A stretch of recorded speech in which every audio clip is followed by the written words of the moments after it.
안녕하세요. 저는 좋은 인연을 만나 행복하게 살고 있는 30대 주부입니다. 옛말에 옷기만 스쳐도 인연이라는 말이 있죠. 정말 그런 것 같아요.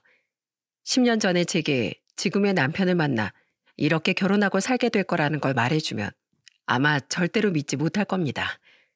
심지어 지금 남편을 만나게 해준 것이 차갑고 딱딱한 쑥떡 한 덩어리라니 누가 믿을 수 있겠어요? 제 이야기를 들은 가족들도 인연은 어떻게든 만나진다더니 제가 딱 그런 것 같다고 말할 정도랍니다. 대체 무슨 사연이길래 제가 이리 말하나 궁금하시죠? 지금부터 여러분께 쑥떡 한 덩어리가 불러온 그 기막힌 인연과 가슴 짠한 사연을 한번 이야기해 볼게요. 저는 지방에서 태어나 지방에서 학교를 나왔어요. 집은 몹시 가난했지만 그래도 대학을 나쁘지 않은 성적으로 졸업했고 그래서 나중엔 성공을 꿈꾸며 서울로 상경했죠. 제가 살던 곳에서도 나름 일 잘한다 소리를 들었기에 자신은 있었습니다. 그러니 더 크고 넓은 곳으로 가면 더 많은 것을 공부해 경력을 쌓을 수 있을 거라고 그렇게 믿었죠. 하지만 서울에서 좋은 회사, 대기업에 들어가고 싶다는 저의 꿈은 시작부터 난관에 부딪혔습니다. 지방대 출신이란 이유로 다른 지원자들에게 밀려 서류부터 떨어지는 일도 있었죠. 포기하고 싶지 않아 몇 번을 도전했지만 그 문을 뚫기란 쉽지가 않더군요. 그래서 결국 눈을 낮춰 조금 작은 회사에 들어가게 되었습니다. 경력을 차근차근 쌓아나가면 언젠가 제가 가고 싶었던 회사로 이직도 가능하겠지. 그렇게 생각하면서 말이죠. 그런데 세상엔 참 나쁜 사람들도 있더라고요. 괴롭힘이나 따돌림, 이런 건 어린 시절에도 해본 일이 없었는데 제가 다 큰 어른이 돼서 그것도 학교도 아니고 회사에서 그런 일을 당할 줄은 누가 알았겠어요.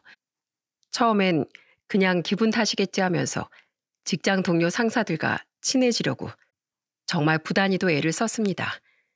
출근하면 활기차게 인사도 하고 한 분 한 분 음료도 돌려보고 업무를 도와주기도 하고 온갖 애를 다 썼죠.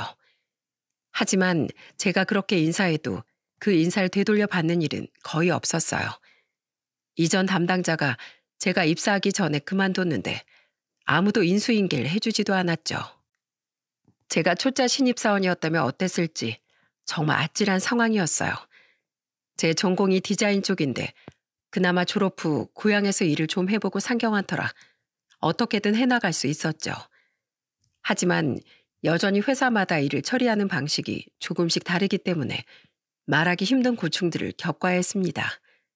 물론 그때마다 동료나 상사에게 물어보고 확인을 하려고 했지만 명확한 대답은 얻기가 힘들었고요. 근데 우연히 제가 왜 이런 취급을 받는지에 대한 이유를 알게 되었는데 정말 어이가 없더군요. 그날 청소일 하시는 이모님께서 마침 제가 있는 층 화장실을 청소 중이시라 한 층 아래로 내려갔는데 뜻밖의 이야기를 듣게 된 거죠. 김현지 씨 말이야. 대체 어떻게 우리 회사에 들어왔대? 우리 회사 작아도 나름 업계에서 입지도 탄탄한데 지방대 출신이 들어오기엔 좀 그렇지 않나? 김현지 씨 지원했을 때 내 후배도 지원했는데 걘 떨어졌거든. 뭐 낙하산 같은 거 아니야? 어머, 세상에. 팀장님 후배분이 떨어지셨어요? 제가 인사팀이랑 친해서 서류도 봤는데 뭐 포트폴리오가 대단한 것도 아니던데 진짜 이상하네요.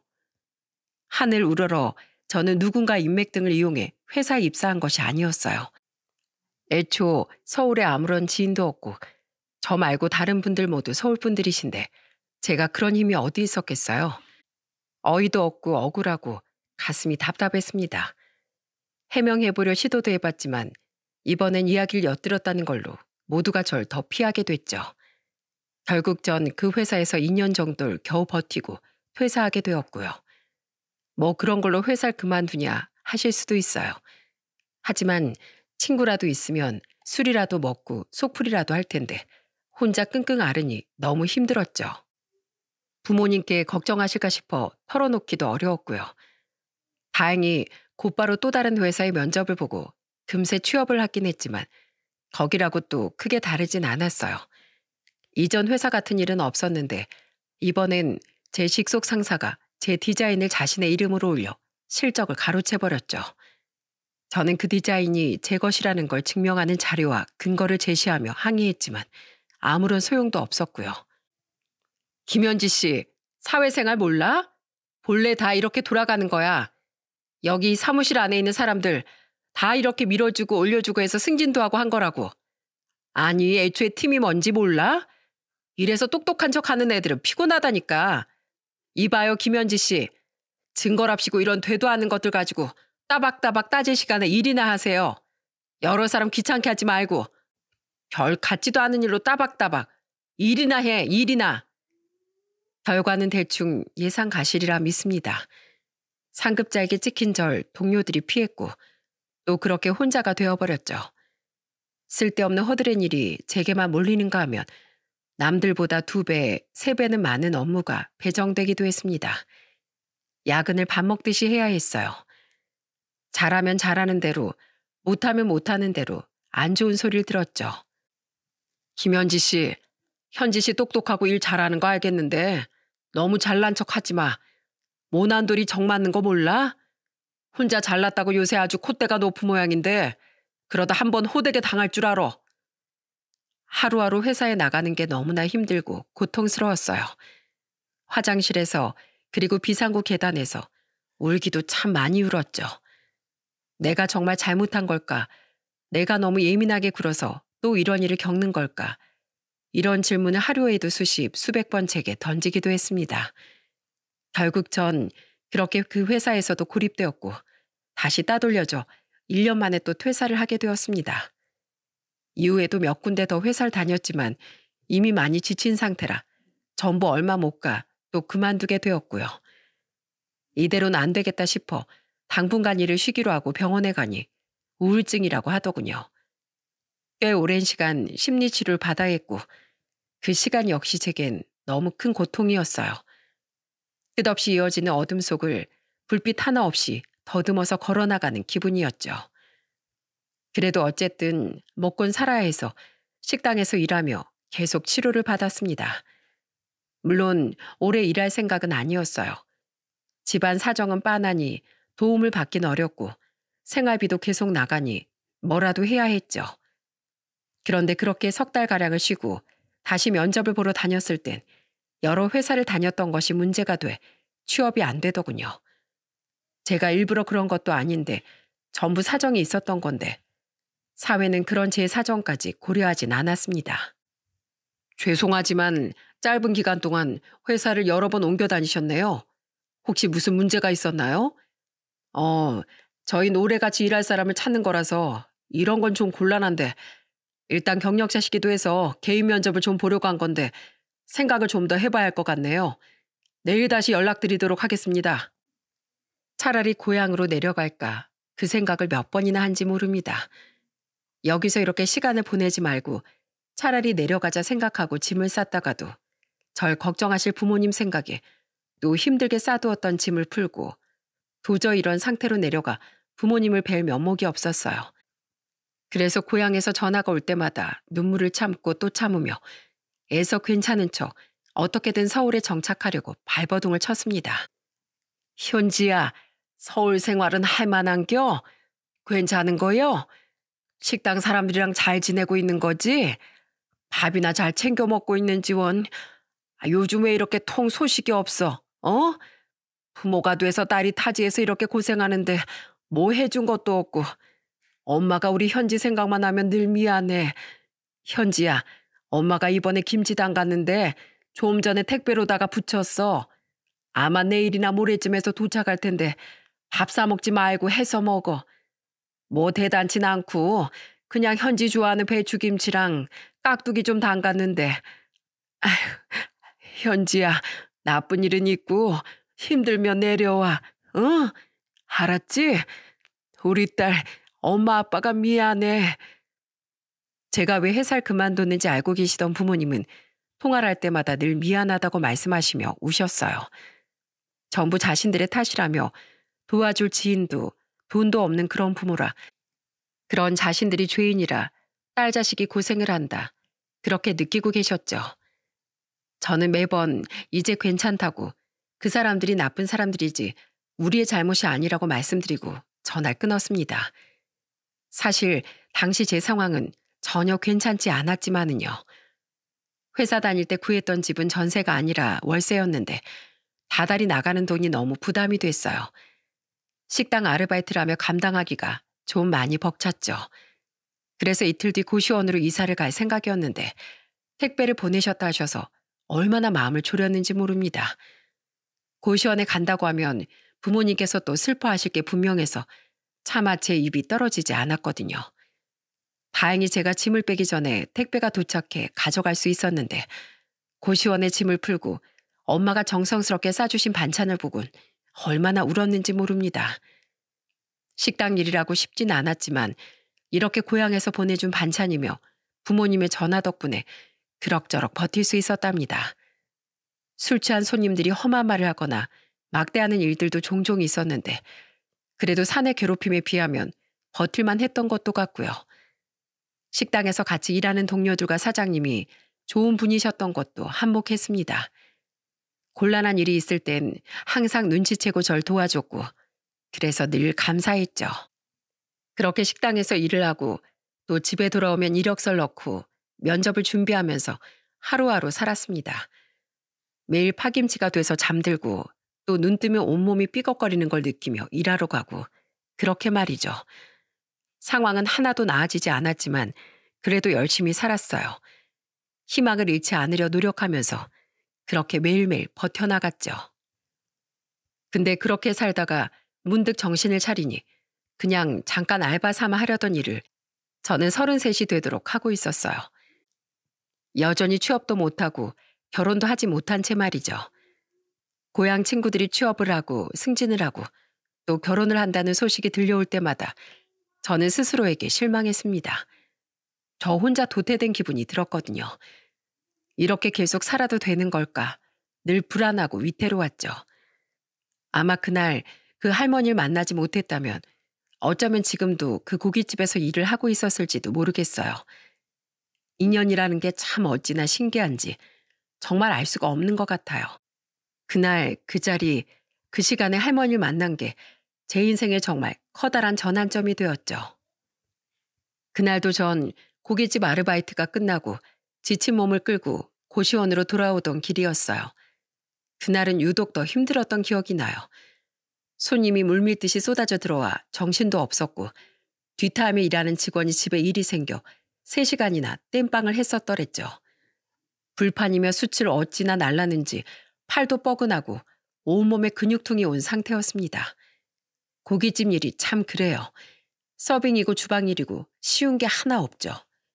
아무튼 그래서 고개를 들 힘도 없어서 푹 숙이고 땅만 쳐다보며 길을 가고 있는데 갑자기 제 발끝에 웬 봉지들이 걸려서 채였어요. 정신을 반쯤 놓고 있었던 터라 제 발에 채인 봉지 하나가 옆으로 쓰러졌는데 한눈에 봐도 그냥 쓰레기 같은 것들이 아니더라고요. 순간 너무 놀라 고개를 드니 아니나 다를까 웬 나이 지긋한 할머니께서 똑같은 봉지 여러 개를 앞에 잔뜩 두고 앉아 계셨죠. 그때가 한창 한파가 몰아치던 겨울이었는데 그 추운 겨울날에 길바닥에 신문지 한 장만 달랑 깔고 계시더군요. 그래서 얼른 쓰러진 봉지를 다시 원래대로 놓으며 슬쩍 봤는데 안에는 큼직큼직한 쑥떡들이 가득 들어있었고요. 어릴 때 종종 어머니께서 산이며 들에서 쑥을 캐다가 떡을 만들어 주시곤 했는데 그 생각이 딱 나더라고요. 향긋한 쑥내음이 물씬 풍기는 부드러운 쑥떡의 맛이 갑자기 몹시 그리워지기도 했고요. 봉지 안에 담긴 떡도 딱 어머니께서 만들어 주시던 그것과 비슷해 보였어요. 방앗간에서 그냥 쓱쓱 뽑아내는 그런 떡이 아니라 집에서 직접 만드는 그런 투박한 모양새를 하고 있었죠. 전 할머니를 유심히 보다가 날이 이렇게 추운데 너무 고생하신다 싶어 떡을 전부 사드리기로 결심했습니다. 사실 제가 파시는 걸 발로 찬 것 같아 죄송스럽기도 했고 그래서 더더욱 그냥 지나칠 수가 없었죠. 떡이 차갑고 딱딱하게 굳어있긴 했는데 못 먹을 정도는 아닌 것 같았어요. 어차피 떡이라는 게 밥솥에 좀 넣어서 데우면 금세 말랑해지니까 먹을만 할 것 같았거든요. 할머니, 이 쑥떡 얼마예요? 지금 이것만 팔면 되세요? 이거 제가 다 사드릴 테니까 그만 집에 들어가세요. 아유, 날이 오늘 유난히 많이 춥네요. 근데 이상하게도 할머니께서 아무런 말씀이 없으시더라고요.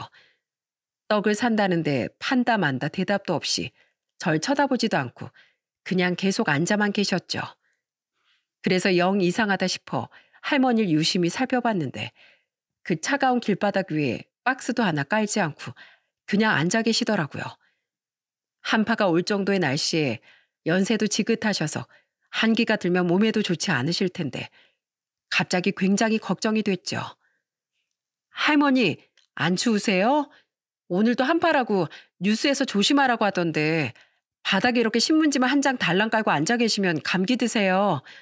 세상에, 옷도 이렇게나 얇은 걸 외투는 안 걸치시고 그냥 이렇게 나오신 거예요? 안 되겠다. 할머니, 제가 이 쑥떡 다 사드릴 테니까 어서 집에 들어가세요. 자녀분들도 걱정하시고 계시겠어요. 네? 제가 할머니 곁으로 다가가 다시 말을 걸며 손을 잡자 그제야 절 쳐다보셨어요. 흐릿한 눈으로 저를 그렇게 유심히 보시더니 갑자기 눈물을 뚝뚝 흘리기 시작하셨고요. 너무 놀라서 허겁지겁 가방에 있던 티슈를 꺼내 눈물을 막 닦아드리며 무슨 일이시냐 여쭈었는데 갑자기 그러시더군요. 혹시 근처에서 남자애 하나 못 봤냐고. 그 남자애가 할머니 아들이라고 말이죠.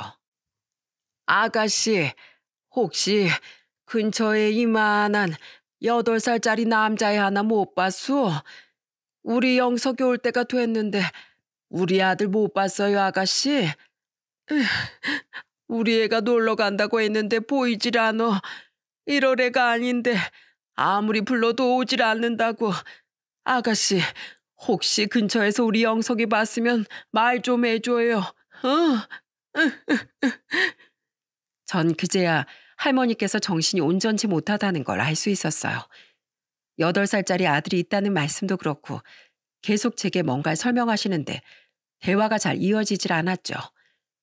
저는 꽁꽁한 할머니의 손을 호호 불어 녹여드리며 할머니를 달래드렸습니다. 여기 얼마나 계셨던 건지 손이 정말 얼음장처럼 차가운데 이러다 정말 큰일이 나겠다 싶었죠. 그래서 아드님도 날이 추워서 먼저 집에 가신 것 같다고 집에 계신지 확인은 해보셨느냐고 한번 말씀을 드려봤어요. 정 안 되면 구급차라도 부를 준비를 하면서 말이죠.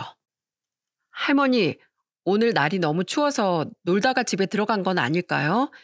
집에서 기다리고 있을 것 같은데 시간도 늦었으니까 어서 가서 같이 밥도 드시고 하셔야죠. 우선 집에 들어가셔서 있는지 확인해 보세요. 이 떡은 제가 다 사드릴 테니까 걱정하지 마시고 오늘은 일찍 들어가세요. 네? 이렇게 추운데 아드님은 벌써 집에 가셨을 거예요. 할머니께선 제 말이 그럴듯하게 느껴지셨는지 그제야 고개를 끄덕이셨어요. 그리곤 주섬주섬 봉지를 챙기다 이걸 어쩌나 하며 걱정을 하셨죠. 저는 주머니 속에 있던 현금을 모조리 탈탈 털어 5만 원을 쥐어드렸습니다. 떡이 꽤 많기도 했고 이걸 다 못 파시면 쉽게 가시지 않을 것 같아 오지랖인 줄 알면서도 그렇게 떡을 전부 사버렸죠. 그리고 다행히 할머니 팔찌에 주소가 각인되어 있어서 확인하고 택시를 잡아드렸고요. 모셔다 드릴 수 있으면 참 좋았겠지만 팔찌에 적힌 주소가 너무 멀어서 다음날 또 식당에 일을 하러 가야 하니 어쩔 수가 없었어요. 그래서 하는 수 없이 택시에 태워서 보내드렸는데 타시면서도 혼자선 영 불안하셨는지 길 잃은 어린아이처럼 안절부절하셔서 마음이 참 안 좋았습니다. 대체 무슨 사연이 있길래 혼자서 여기까지 오셨나 궁금하기도 궁금했고요. 할머니, 기사님께 주소 말씀드렸으니까 중간에 내리지 마시고 집에 바로 들어가세요. 아셨죠? 기사님, 그럼 잘 부탁드려요. 혹시 중간에 내리신다고 해도 절대 내려주시면 안 되세요? 그러고 고시원으로 돌아와 할머니의 쑥떡을 데워 먹고 지금쯤 무사히 집에 가셨겠지 생각하며 잠자리에 들었습니다. 괜히 고향에 계신 부모님 생각이 나서 더 마음이 쓰였는데 저라도 할머니를 발견해 다행이라고 생각하면서요. 그렇게 좋은 일 했다 뿌듯하게 느끼며 그렇게 잠들고 그게 끝인 줄로만 알았는데 근데 다음날 그 자리에 또 그 할머니께서 나와 계셨습니다. 어제랑 똑같이 똑같은 옷을 입고 그리고 또 쑥떡을 한아름 앞에 쌓아두신 채로 말이죠. 할머니, 아드님은 잘 만나셨어요? 반가움 반 걱정 반으로 할머니께 달려가 인사드렸지만 절 알아보시지 못했어요. 그래서 그냥 아프셔서 그런가 보다 하며 또다시 떡을 사드리고 집에 가는 택시를 잡아드렸죠. 그런데 다음 날도 그 다음 날도 그리고 또 그 다음 날도 할머니께선 그 자리에서 늘 쑥떡을 팔고 계셨어요. 저는 매번 할머니의 쑥떡을 전부 사서 택시에 태워 집으로 보내드렸고요.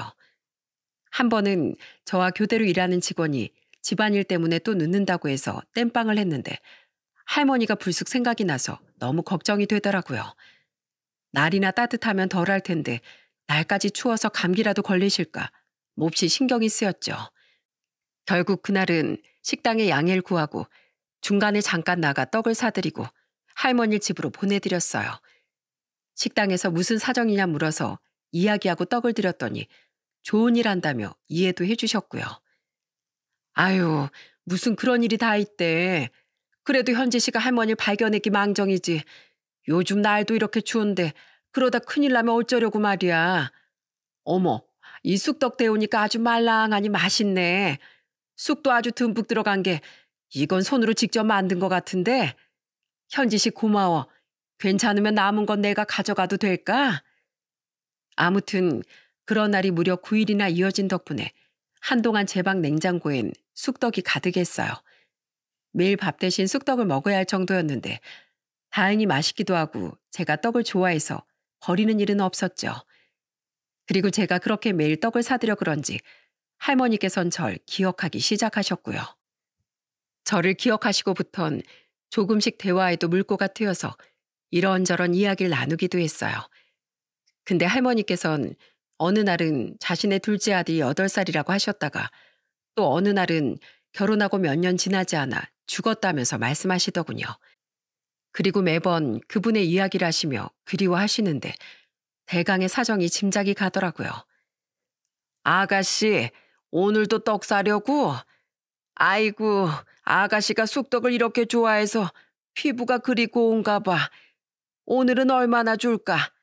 아유, 돈 필요 없어. 오늘 우리 영석이가 학교에서 시험을 100점 맞았거든. 그놈이 날 닮아서 머리가 아주 영특해. 뭘 해도 될 놈이란 말이야. 우리 둘째가 아가씨처럼 떡을 그렇게 좋아했었어. 내가 해준 이 쑥떡만 먹고도 살 수 있다며 그러고 너스레 참 많이도 떨었지. 아이고, 내가 참 별소리를 다 하네. 주책이지, 주책이야.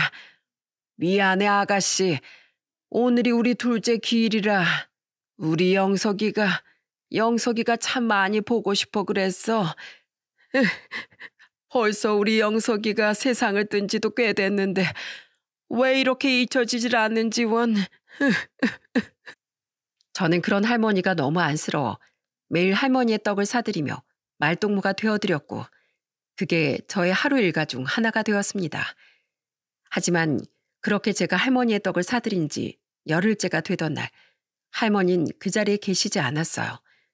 처음엔 오늘은 왜 안 나오셨을까 궁금했고 그 다음엔 걱정이 되더라고요. 첫째 아드님이 계시다 했으니 그분이 이제 못 나오게 하시는 건가 생각하면 다행이다 싶으면서도 할머니가 또 보고 싶기도 하고 그랬어요. 짧은 기간이었지만 할머니께서 절 좋아해 주시니 저도 정이 많이 들었던 거죠.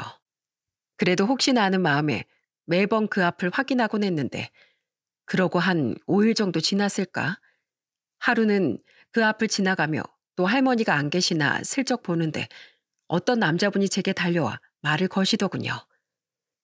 저기 혹시 쑥떡 할머니 찾고 계세요? 제가 놀라서 누구시냐고 물어보자 그 남잔 자신이 할머니의 첫째 아들이라고 말했어요. 그러면서 핸드폰을 꺼내 사진을 보여주는데 정말 그 할머니와 남자분이 찍은 사진이 있었고요. 전 할머니는 어떻게 지내시냐, 요즘 안 보이시던데 혹시 어디 편찮으신 건 아니냐 여쭈었는데 남자분이 그러시더군요. 그렇지 않아도 그것 때문에 절 찾고 있었다고요. 짐작하셨겠지만 어머니께서 지금 치매를 앓고 계셔서 정신이 온전치 못하세요. 게다가 본래 심장이 좀 안 좋으셨는데 노안이 같이 오셔서 최근 건강이 많이 나빠지셨죠. 김현지 씨라고 하셨죠? 현지 씨가 매일 저희 어머니 떡도 사주시고 집에 빨리 들어가실 수 있게 해주셨다는 거 압니다. 어머니께서 매일 집에 들어오시면 현지 씨 이야기를 얼마나 많이 하셨는지 몰라요. 그래서 말인데요. 혹시 괜찮으시면 저희 어머니 간병인 일을 좀 해주실 수 있으실까요? 어머니께서 본래 그런 분이 아니신데 요즘 낯도 많이 가리시고 마음을 통 열질 않으세요. 현지 씨 이야기를 하시면서 계속 만나고 싶어 하는 눈치시기도 하고, 물론 그냥 부탁드리겠다는 건 절대 아닙니다. 병원에서 어머니께 시간이 얼마 없다고 했어요. 6개월 정도라는데 딱 그 정도만 일해주시면 돈은 얼마든지 드릴게요. 돌아가시기 전까진 마음 편히 지내다 가셨으면 합니다. 자신의 이름을 김영준이라고 밝힌 남자는 할머니의 간병인을 해달라는 말을 하며 선뜻 1억 원이라는 거금을 제시했습니다.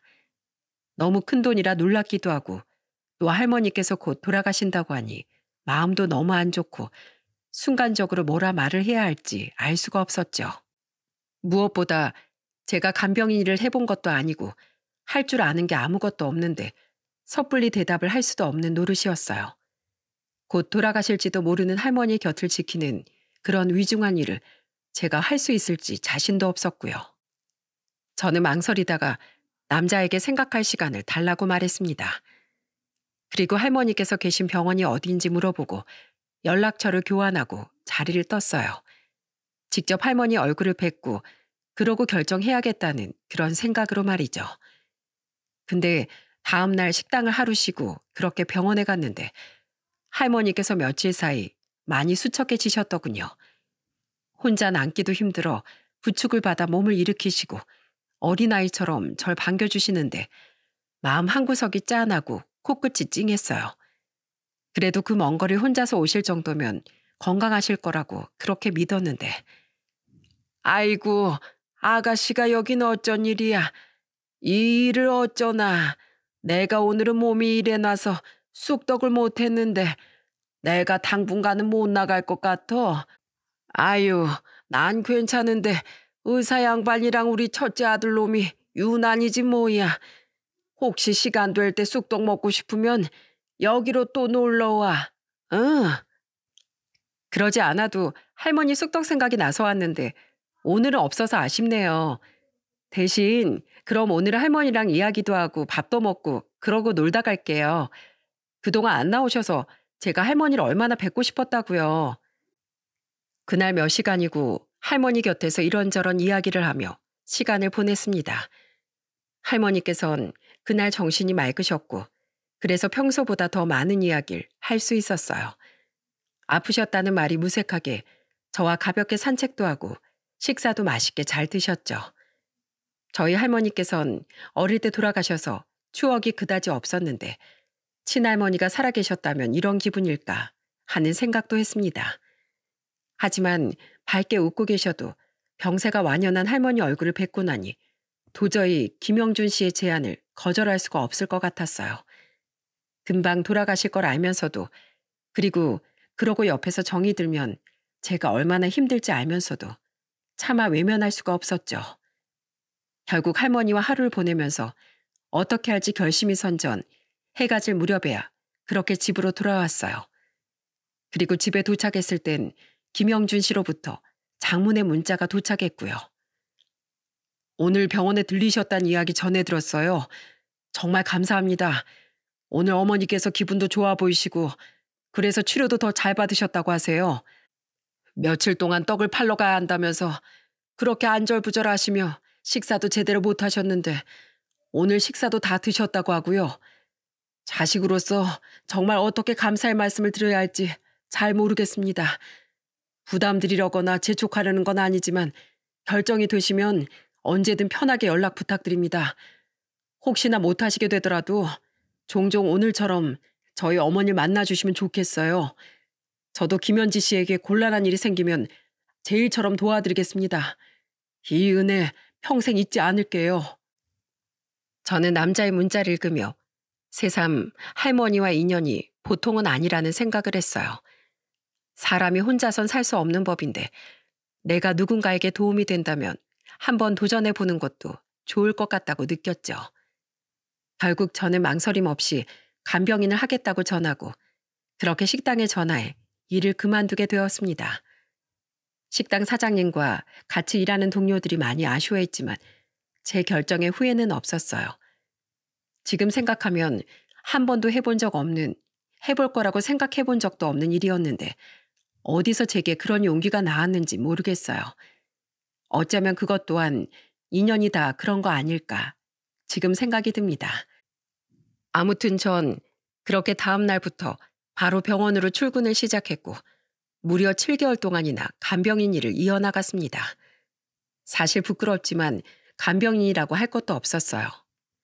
할머니께 이미 전문 간병인이 따로 있었고 제가 하는 일이라곤 매일 할머니와 대화하고 산책하는 것 정도가 다였거든요. 그러니까 전 일종의 할머니의 친구이자 말동무 같은 존재였던 거죠. 할머니의 곁을 지키는 일은 때론 힘들고 때론 편하고 또 즐겁고 슬펐어요. 그만큼 일하는 동안 참 많은 일들이 있었답니다. 할머니의 사연을 보다 더 자세히 듣기도 했고 할머니께 제가 살아온 이야기를 들려드리기도 했어요. 그 둘째 아드님 이야기를 들을 땐 어찌나 슬프던지 처음 이야기를 듣던 날 눈물을 흘리시는 할머니를 안아드리며 저도 같이 울기도 참 많이 울었어요. 지금이야 첫째가 이렇게 날 건사하고 번듯하게 성공해서 일을 하고 있지만 그땐 참 많이 어려웠어. 우리 둘째는 회사를 다니다 작은 식당을 차렸었는데 하필 그게 잘 안 돼서 며느리랑 이혼을 하게 됐지. 사실 그건 이혼도 아니야. 며느리가 돈 없는 남자 싫다며 도망을 가버렸거든. 그런데 그놈이 그러고 이혼하고 나서 한동안 그렇게 힘들어하더니만 어느 날 그만 돈이 웬수야 돈이. 그놈의 돈만 있었으면 그놈이 그렇게 가진 않았을 텐데 그놈 없이 흐르는 세월이 얼마나 야속했는지 몰라. 이 애미 생각해서 힘들어도 살아주지.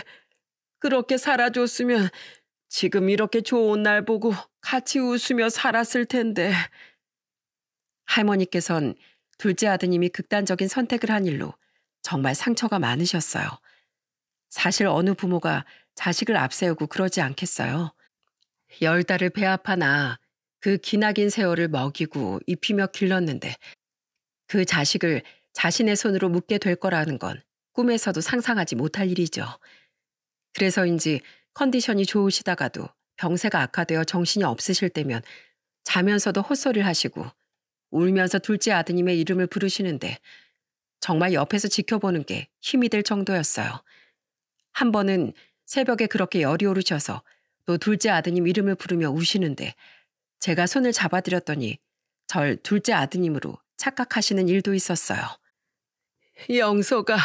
영서가 어디가? 엄마 두고 가지 말어. 영서가, 아이고 이놈아. 너 그러고 가버리면 엄마 어쩌라고. 엄마 너 없이 못 살아. 가지마. 엄마가 어떻게든 다 해줄게. 엄마가 잘못했어.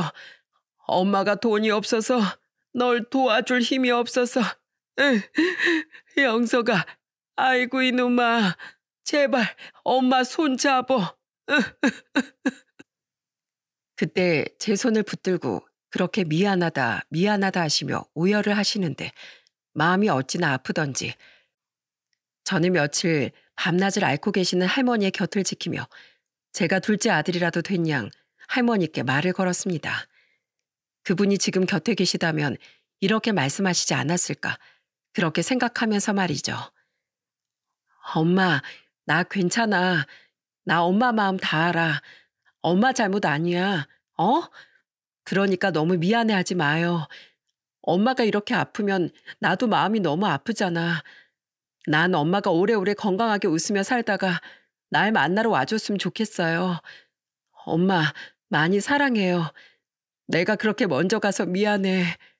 근데 엄마 너무 빨리 오지 말고 맛있는 거 많이 드시고 많이 웃고 건강하게 지내시다가 천천히 와요. 치매라는 병이 그렇게 슬픈 병이라는 걸 전 정말 그때 처음 알았어요. 할머니께서 행복한 시절로만 돌아간다면 좋을 텐데 할머니께서는 늘 둘째 아드님을 잃었을 때로 돌아가시는 것 같아 더 그랬죠. 간혹 아직 아무것도 모르는 천진난만한 어린 시절의 소녀가 되셨을 땐 이미 늙어버린 몸이 따라가지 못해 위험한 일도 참 많았습니다. 어린아이처럼 걷고 달리려 하시다가 침대에서 굴러 떨어지신 적도 있었어요. 다행히 제가 할머니 곁에 찰싹 달라붙어 있어서 떨어지는 할머니를 안아서 받았기에 망정이지 정말이지 큰일이 날 뻔했었죠. 현지 씨, 어머니를 잘 돌봐주셔서 정말 감사해요. 오늘 어머니 침대에서 굴러 떨어지실 뻔한 걸 현지 씨가 구하셨다는 이야기 들었습니다. 제가 정말 자식으로서 부끄럽네요. 현지 씨가 없었으면 어땠을지 정말 감사합니다. 늘 감사하다며 어떻게 은혜를 갚아야 할지 모르겠다며 영준 씨는 인사를 전했지만 저 또한 도움을 받은 일이 참 많았습니다. 매번 명절 때마다 저와 저희 부모님 집으로 명절 선물을 보내줬고 제가 아플 땐 약이며 몸에 좋다는 갖가지 음식들을 바리바리 사다 주기도 했죠. 한 번은 이런 일도 있었는데요. 병원에 있을 때 어머니께 전화가 와서 디스크 때문에 병원비가 부족하다고 혹시 제게 돈이 있느냐며 물으시더군요. 근데 제게 미안하셨는지 아니라고 괜찮다고 금방 말을 흐리시곤 전화를 끊으셨는데 그게 너무 마음 아프고 속상해서 제가 엄마에게 왜 그렇게 딸 자식에게 죄인처럼 구시느냐며 화내면서 막 울었어요. 엄마, 나 엄마 딸이잖아. 부모 자식 사이에 병원비 그게 뭐라고 왜 그렇게 자꾸만 죄인처럼 굴어? 어? 아프면 아프다고 힘든 일 있으면 힘든 일 있다고 말해줘요 제발. 나 우리 집 가난하다고 엄마 원망한 적 단 한 번도 없어요. 부끄럽다고 생각한 적도 없고 내가 어떻게 살든 그게 엄마 아빠 잘못이라고 생각하지도 않아요. 엄마 아빠 아프신데 내가 어떻게 가만히 있어. 그러니까 돈 걱정하지 마요. 어? 내가 없으면 빚이라도 내서 보내줄 테니까 제발 엄마 나한테 그렇게 미안해하지 마요. 근데 그 통화를 마침 병원에 들렀던 김영준 씨가 듣곤 마치 자신의 일처럼 디스크 수술을 잘한다는 병원을 수소문해서 알아봐 주더라고요. 부모님께서 수술을 받으러 올라오셨을 땐 직접 병원까지 태워다 드리고 숙소도 잡아주고 심지어는 수술비까지 내줬는데 정말이지 너무나 고마웠습니다. 그래서 제가 감사하다 인사드렸더니 다른 힘든 일 있으면 말해달라고 따뜻하게 말해줬고요. 현지 씨가 저희 어머니를 이렇게 열심히 간병해 주시는데 저도 당연한 일을 한 것뿐이에요. 오히려 제가 늘 감사드립니다. 사실 쉽지 않은 일인데 정말 잘해주고 계세요. 그냥 앞으로도 잘 부탁드립니다. 그리고 혹시 힘든 일 있으시면 언제든 말씀해 주세요. 저도 최선을 다해 돕겠습니다.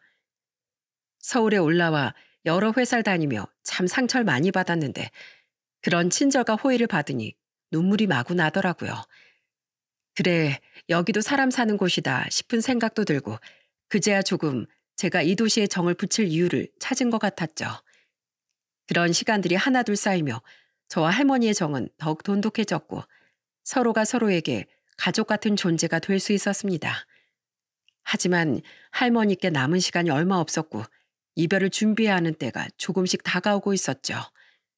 사실 중간중간 위독하시긴 했지만 5개월에 접어들었을 때 할머니의 상태는 많이 호전되어 있었어요. 적어도 겉으로 보기엔 너무나 건강하시고 밝고 쾌활하시기까지 했죠. 그래서 저는 어쩌면 할머니께서 좀 더 길게 곁에 머무실 수 있지 않을까 기대하기도 했습니다. 그런데 할머니께선 자신이 언제 곁을 떠날지 알고 계셨던 것 같아요. 돌아가시기 일주일 전에 가고 싶은 곳이 있으시다며 고집을 부리시며 그간 못 가셨던 고향도 다녀오시고 둘째 아드님 묘소도 다녀오시고 그리고 제게 쑥떡을 파시던 그 자리에도 다녀오셨거든요. 내가 이 자리에서 30년 전에 떡 장사를 했어.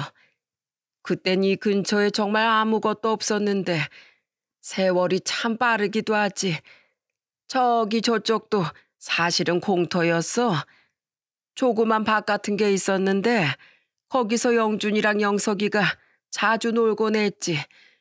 놀다가 배고프면 내가 팔고 있던 쑥떡을 하나씩 집어먹곤 또 이리저리 뛰어다니며 놀고.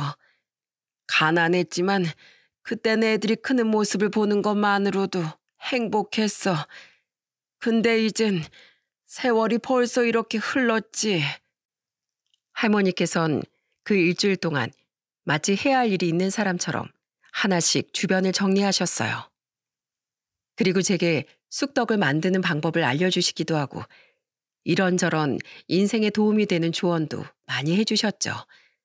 돌아가시던 날에도 아침 일찍 일어나셔서 곱게 차려입으시고 그러고 잠깐 낮잠을 주무신다고 했는데 그러곤 갑자기 상태가 악화되셨습니다. 일하다 말고 뛰어온 영준 씨가 헐레벌떡 병원으로 달려오고 의사 선생님께서 마음의 준비를 하시라고 하는데 청천벽력이 따로 없었죠. 영준아, 엄마가 마지막에 고생시켜서 미안해. 우리 첫째 그동안 말도 못하고 많이 힘들었지? 엄마 다 알아. 나 간다고 너무 마음 아파하지 말어. 하늘 날아가면 이제 우리 영석이도 있고 네 아빠도 있으니까 엄만 괜찮다. 그러니까 이제부턴 네 걱정만 해라. 응? 엄마가 영준이한테 많이 미안하다. 영석이 그렇게 가고 영석이 때문에 속상해서 널 많이 신경 쓰지 못한 것 같아서 그거 하나가 마음에 걸리는구나. 그리고 현지 씨 고마워요. 정신도 온전치 않은 노인네 옆에서 수발 들기가 보통 힘든 게 아니었을 텐데 내가 현지 씨 덕에 그래도 마지막까지 마음 편히 지냈어. 나 아파서 헛소리할 때 영석이가 꿈에 나왔는데 그거 영석이 아니고 현지 씨가 말해준 게지. 고마워. 내가 덕분에 그래도 잠시지만 마음이 참 편했어. 영준아, 현지 씨가 나 때문에 고생이 많았으니 나 가더라도 현지 씨 잘 챙기고. 응, 이것도 다 인연이여. 알지? 얼마나 울었는지 모르겠어요. 눈이 새빨갛게 충혈되고 눈두덩이가 부어오를 정도로 울었습니다. 나이 먹고 그렇게 울어본 적이 없는데 왜 그렇게 가슴이 먹먹하고 아픈지 정말 가족이 죽는 것처럼 쓰리고 아팠어요. 영준 씨 역시 서서히 할머니의 손을 꼭 잡고 어린아이처럼 큰 소리로 우는데 대체 무슨 말로 위로를 해야 할지 알 수가 없더라고요. 이후 할머니의 소원대로 조용하고 간소하게 장례를 치르고 고향에 묻어드렸는데 저도 함께 했습니다. 비록 진짜 가족은 아니지만 가족과 다름없다 생각했기에 그 먼 길을 따라 할머니를 보내드리는 걸 끝까지 지켜봤어요. 영준 씨는 할머니께서 돌아가신 걸 몹시도 슬퍼했지만 그래도 다시 잘 추스르고 일상으로 돌아왔습니다. 그리고 저 역시 다시 제 일상으로 돌아갈 준비를 했죠. 할머니께서 돌아가신 것이 여전히 슬프고 마음이 아팠지만 제 간병인 일도 끝났기에 저는 다시 취업을 해야 하는 상황이었어요. 그래서 일주일 정도 고향에 다녀왔다가 마음을 추스르고 그렇게 다시 살아갈 준비를 하고 있었죠. 그런데 그렇게 고향에 다녀오고 다음 날 영준 씨로부터 만나자는 연락이 왔고요. 이현지 씨, 제가 어머니 장례로 정신이 없어서 이제야 인사드립니다. 현지 씨는 최선을 다해 주셨어요. 어머니께서 돌아가시기 전에 마음 편히 웃으시며 지내실 수 있었던 거 전부 다 현지 씨 덕분이라고 생각해요. 그리고 여기 이건 제가 그때 말씀드렸던 1억입니다. 이걸로도 현지 씨가 해준 일에 전부 보답이 안 된다고 생각하지만 부디 받아주세요. 나머진 살면서 현지 씨에게 도움이 필요할 때 반드시 갚아 나갈 수 있도록 하겠습니다. 돈을 바라고 한 일은 아니었어요. 일하는 동안에도 계속 월급은 챙겨주셨고 이 돈은 너무 과해요. 할머니께선 제게도 가족이나 다름없는데 안 주셔도 됩니다. 그냥 가끔 제가 할머니 묘소를 찾아뵈도 될까요? 전 그걸로도 충분해요. 현지 씨가 이 돈을 안 받으시면 어머니께서 화내실 거예요. 아시잖아요. 저희 어머니 성격. 그리고 사실 간병이라는 게 그래요. 정성이 반이죠. 전 일 때문에 어머니 곁에 제대로 있어드리지도 못했는데 그 기간 동안 현지 씨가 어머니 곁에서 정성껏 돌봐주셨잖아요. 마치 친부모님처럼 그렇게 온 마음을 다해 때로는 딸처럼 친구처럼 지내주셨고요. 그러니 받아주세요. 이건 당연히 받으셔야 하는 겁니다. 감사합니다. 정말 감사해요. 사실 제가 뭐 한 것도 없는데 저야말로 이 은혜 잊지 않을게요. 저는 영준 씨의 말에 망설이다 결국 그 돈을 받았습니다. 사실 1억이란 돈이 크기도 컸지만 다시 생각해보니 고향에 계신 부모님 생각이 나서 그렇게 하기로 결정했죠. 저는 그 돈을 그대로 부모님께 드리고 곧장 취업을 준비했습니다. 이제와 좋은 곳에 갈 수 있을까 좀 걱정이 됐는데 영준 씨가 마침 아는 분이 회사에 디자인을 구하고 있다고 해서 면접을 볼 수 있었고 무사히 입사도 할 수 있었답니다. 새로 들어간 회사는 이전 회사들과 달라서 체계도 잘 잡혀 있었고 동료들도 정말 좋은 사람들이 많았어요. 덕분에 새로운 친구도 생기고 그렇게 마침내 고시원에서도 탈출할 수 있게 되었죠. 취업하던 날 부모님께서 얼마나 좋아하시던지 그간의 고생이 그 차갑고 딱딱한 쑥떡 한 덩이가 불러온 인연으로 이렇게 씻겨나간다는 게 마치 기적처럼 느껴졌어요. 현지야, 이제 괜찮은 거지? 엄만 우리 현지가 잘 해낼 수 있을 거라고 믿고 있었어. 아이, 우리 현지가 착한 일해서 할머니께서 좋은 복을 이렇게 가져다 주시나 보다. 현지야, 밥 잘 챙겨 먹고, 어? 이 엄마 아빠 걱정일랑은 하지 말어. 알았지? 이후 거짓말처럼 제 모든 일들이 잘 풀렸습니다. 영준 씨와는 그 이후로도 종종 연락을 주고받으며 지냈고 가끔 만나 밥을 먹고 또 할머니 묘소도 찾아뵙곤 했어요. 그리고 우리에게 정말 말도 안 되는 일이 벌어지게 됐습니다. 지금 저기 주방에서 설거지하고 있는 사람이 누군 줄 아시나요? 바로 영준 씨랍니다. 영준 씨는 할머니께서 돌아가시고 얼마 지나지 않아 제게 청혼을 했어요. 제가 가족도 아닌 치매를 앓고 계시는 자신의 어머니를 모시며 짜증 한번 내지 않아 그 마음이 너무 따뜻해서 이끌렸다고 하면서 말이죠. 사실 그동안 간병인들이 많이 거쳐갔었어. 근데 이 치매란 병이 참 그래. 아무리 전문 간병이라도 힘들고 짜증스러울 일이 많이 생기더라고. 근데 당신은 간병일을 한 번도 해본 적도 없는데 힘들다 짜증난다 소리 한 번은 안 하더라고. 그렇다고 어머니를 모시는 일을 소홀히 하지도 않았고. 나 어머니 아프실 때 당신이 사흘밤낮 옆에 붙어서 간호하는 거 보고 그때 반했어. 당신 같은 사람 어디 가서도 못 찾을 거라고 그런 생각이 들더라. 당신은 그 쑥떡 덕분에 인연이 생겼다고 생각하지만 내 입장에선 어머니께서 맺어주신 소중한 인연이라 그래서 더 소중해. 우리 어머니께 부끄럽지 않도록 행복하게 잘 살자. 우리 어머니께 잘해준 만큼 앞으로 내가 더 잘할게. 늘 고마워. 저희는 지금도 가끔 어머니께 배운 방법 그대로 쑥떡을 종종 만들어 먹습니다. 말캉하고 쫀득한 찹쌀에 향긋한 쑥을 가득 넣고 고소한 콩가루에 떡을 굴려서 그렇게 입안 가득 베어물며 추억을 이야기하곤 하죠.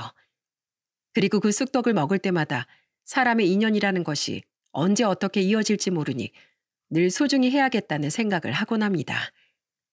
제 이야기를 들어주신 여러분들께도 그런 소중한 인연이 있으실까요? 혹시 없으시다면 언제 찾아올지 모를 그 우연을 가장한 인연을 잘 잡아서 이어나가시길 바랍니다. 긴 이야기 들어주셔서 감사합니다. 다들 행복한 하루 보내세요.